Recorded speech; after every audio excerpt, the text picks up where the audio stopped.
start out tonight with a one-question poll. All right?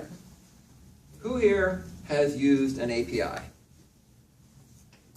Who here is thinking, how would I know? Well, have you ever used Foursquare? Then you use an API. Have you ever used eBay on your phone or a tablet? Then you used an API. Have you ever used Twitter? Then you probably used an API. API stands for Application Program Interface, and APIs power many of the sites on the internet that we use every day, as well as our mobile devices.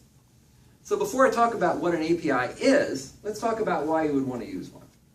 And I'd like to tell you a story. A story about a gentleman named Carson. Now Carson has this great idea. He thinks, well, you know what I can do? I'm going to build a business on the internet selling customized maps. You can put all kinds of customized, personalized information on there, and then you can print it out on a poster or a t-shirt or a coffee mug or whatever. Great idea. Unfortunately, there's a couple of problems facing Carson. First off, map data is very expensive to deal with. There's a lot of it. You have to do updates constantly. They put in new roads. They change the name of neighborhoods. So you got to deal with that. Very expensive. Second off, payments. Payments are tough to deal with. There's a lot of security involved. You got to protect the credit card information. You have to connect to all the banks. So that's a problem. And finally, printing. Well, printing is easy, right? Well, it's easy when you're printing a piece of paper. But what happens when you're printing a poster the size of a house? Or what happens if you're printing a coffee mug or a t-shirt? Okay? These are all barriers to Carson's business getting started. There's no way he could ever do all these by himself.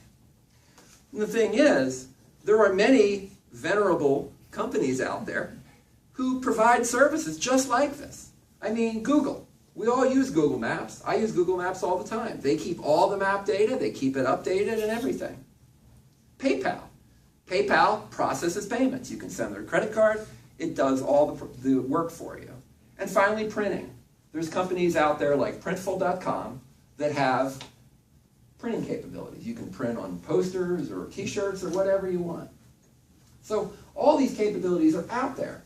If there was only a way for Carson's website to go out and access them. Well, it turns out there is, and it's called APIs. And to explain how APIs work, I want to use just sort of a little bit of an example. Now, we all know how the internet works. We use it every day, right? We go to eBay, and I say, okay, I want to look at USA soccer jerseys. So I click on there, click, brings up a list. I say, I like that one. Let me take a look at it. Click, it brings up the details. I like that one. I want to buy this one. Click, I bid on it. Every click is a command for the computer to do something. Well, an API is a lot like that, except instead of a person doing the clicking, it's another computer program doing the clicking. So let's take the example of Carson's website.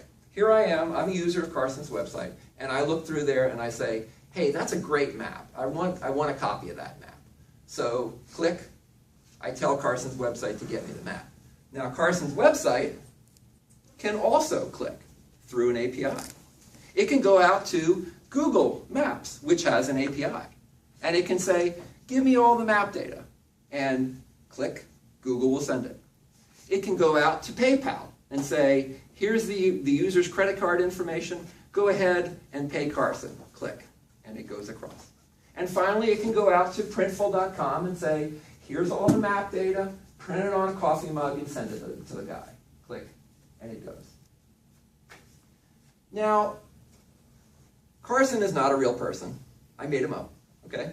But there are tens of thousands of websites, literally, maybe hundreds of thousands, that do this exact thing, and they do it every day.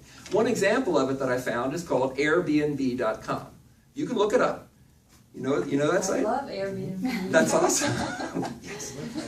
And there's another person who likes it. It matches up bed and breakfasts with people who want to stay at bed and breakfasts. And so what Airbnb does is it does something very much like Carson's website does. It goes out to the Google Maps venerable API, gets the map information, displays it for the user. It goes to PayPal's venerable API, makes the payments, takes care of all that. And the really cool thing about this is Airbnb was not founded by a couple of computer wizards. It was founded by two guys from a design school. In other words, artists. Okay? They didn't know a huge amount about computers, but what they did know is how to go out and make use of APIs to build their business. And it's not just for things like places and payments and printing. You can use APIs for all kinds of things. There's all kinds of APIs out there. You can find your friends on Foursquare's API. Click. You can acquire e-toys on eBay's API. Click. Or you can transmit tweets on Twitter's API. Click. Really, basically anything that you want to do out there on the internet is just a click away. So we've seen how APIs power many of the sites and apps that we use all the time. And we've also seen how APIs really lower the cost of entry for a new business out there. And the thing is, you might be thinking right now, I got this great idea for a business that I can put out there. I want to bring it out to the world. If only I could figure out a way to make it click. Well, with APIs, you can. Thank you.